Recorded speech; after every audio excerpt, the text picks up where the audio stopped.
Hello guys, আসসালামু আলাইকুম। আজকে আমি আপনাদেরকে বানিয়ে দেখাবো মুরগির মাংসের আচার। তো অনেক তো গরুর মাংসের আচার খেয়েছেন, আজকে একবার দেখেন কিভাবে বানাতে হয় মুরগির মাংসের আচার। তো এর জন্য মুরগির মাংসগুলোকে কিউব কিউব করে কেটে নিয়েছি। এর মধ্যে দিয়ে দিচ্ছি আদা রসুন বাটা,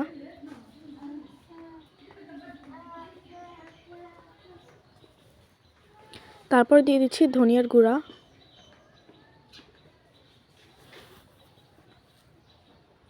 তারপরে দিয়ে দিচ্ছি জিরার গুঁড়া,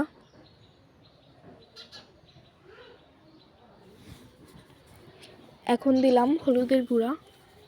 তো ফিল্টারের কারণে বোঝা যাচ্ছে না। এখন দিচ্ছি লবণ, তারপর আমি সামান্য একটু কাসুন দিয়েছিলাম, তো ওটা ভিডিও করা হয়নি। এখন দিচ্ছি লাল মরিচের গুঁড়ো, তারপরে দেব কমলার রস,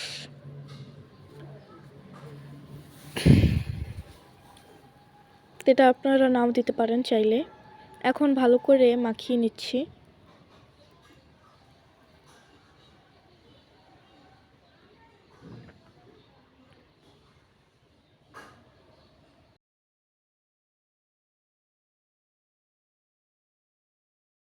মাখিয়ে নেওয়া হয়ে গেলে এক সাইডে রেস্টে রেখে দিচ্ছি। তারপর এই যে আমি একটি প্যানে ঢেলে নিচ্ছি। আমি এটাকে সকাল থেকে রাত পর্যন্ত রেখে দিয়েছিলাম, তো এই যে রাতের বেলা আমি করছি এটাকে।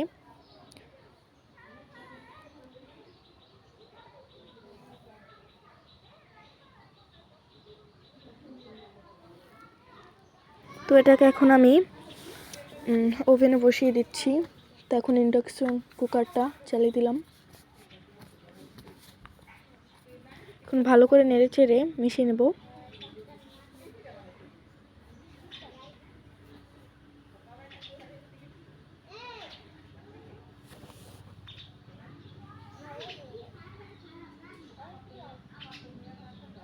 তো এই যে কিছুক্ষণ পর দেখেন পানি উঠেছে। তো একটু নেড়ে চেড়ে পানিটা শুকিয়ে নেব আমি ভালো করে জাল দিয়ে।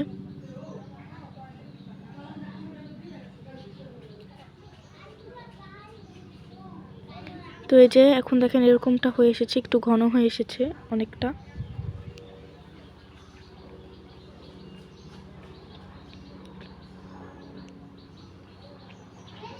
তো এই পর্যায়ে কিন্তু আমার মাংসটা সিদ্ধ হয়ে গেছে।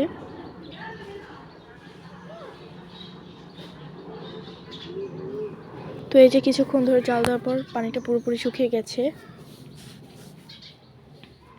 এখন চুলো থেকে এটা নামিয়ে নিচ্ছে এবং অন্য একটি কড়াই বসিয়ে দিলাম।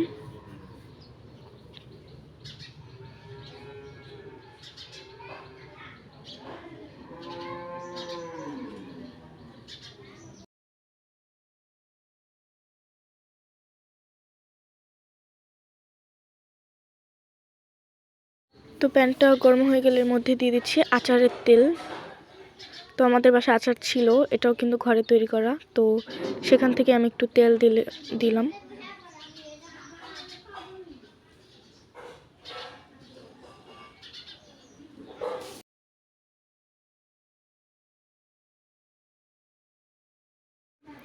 তেলটা কিছুটা গরম হলে এর মধ্যে দিয়ে দিচ্ছি শুকনো মরিচ। এবার নেড়ে চেড়ে ভেজে নিচ্ছি।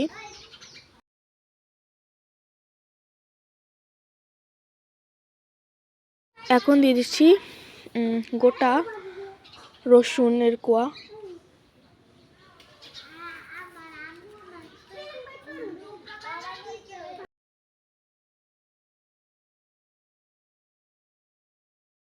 তো ফেনার কারণে দেখা যাচ্ছে না, তো এইভাবে করে আমি উঠে উঠে দেখছিলাম।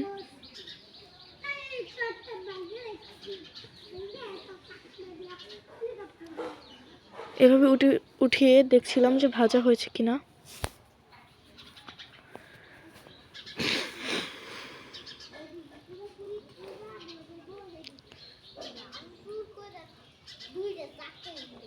তো ভাজা হয়ে গেছে, তাই আমি সেই মাংসগুলো দিয়ে দিলাম।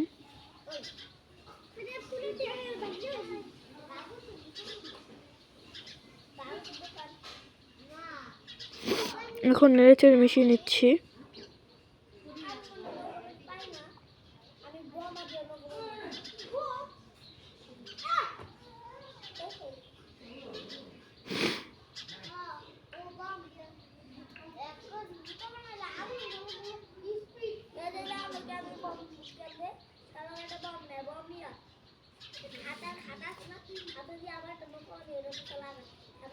এখন এর মধ্যে দিচ্ছি ভিনেগার বা সাদা সিরকা, যেটাই বলেন।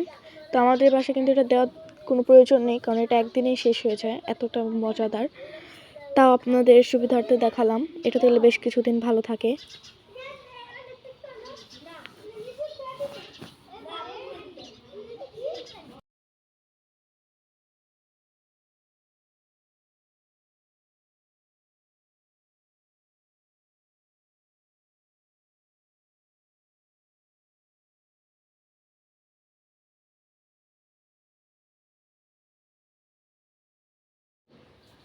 তো তারপরের মধ্যে দিয়ে দিচ্ছি জলপাইয়ের আচার, যেটাও আমি বাসাতেই বানিয়েছিলাম।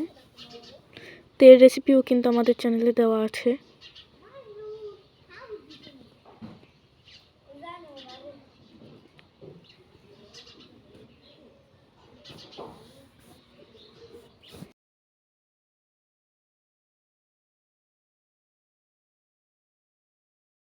তারপরে যে প্রাণ চাটনি নিয়েছি, আপনার চাইলে তেঁতুলের কাতও দিতে পারেন, বাট এটা দিলে বেশি ভালো লাগে। তো এগুলো দিয়ে দিচ্ছি আমি এর মধ্যে।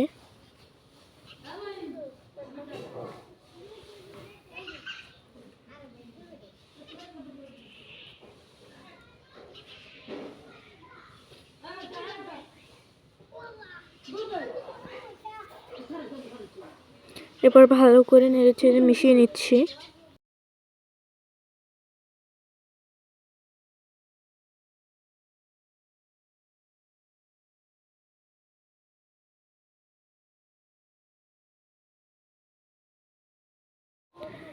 তারপর এখন এর মধ্যে দিয়ে দিচ্ছি পাঁচফোড়ন।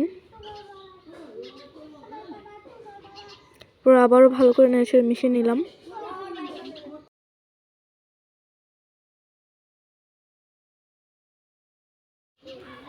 তো এই যে এভাবে নাড়তে চাড়তে ঝোলটাকে একটু শুকিয়ে আনতে হবে।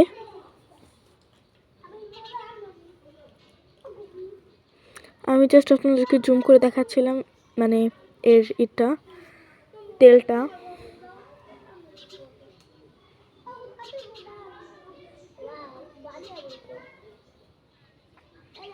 তো আমি কিন্তু চুলোটা বন্ধ করে দিয়েছি।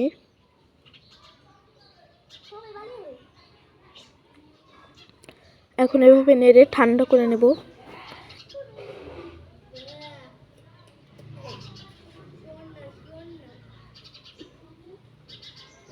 এখন আমি এটাকে নামিয়ে একটি বাটিতে রেখে দেব। আপনার চাইলে সাধারণ আচার যেভাবে আমরা রাখি বয়মে করে, সেভাবেও রাখতে পারেন, কিন্তু আমাদের বাসায় এটা একদিনেই শেষ হয়ে যাবে, এই কারণে আমি বাটিতে বেড়ে রাখছি।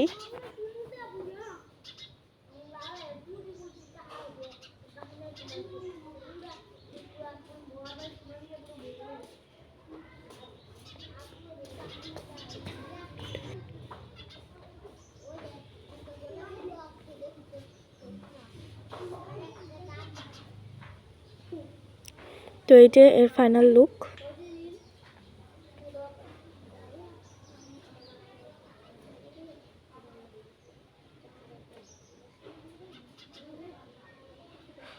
তো আজকের ভিডিও ছিল এই পর্যন্তই। আল্লাহ হাফেজ।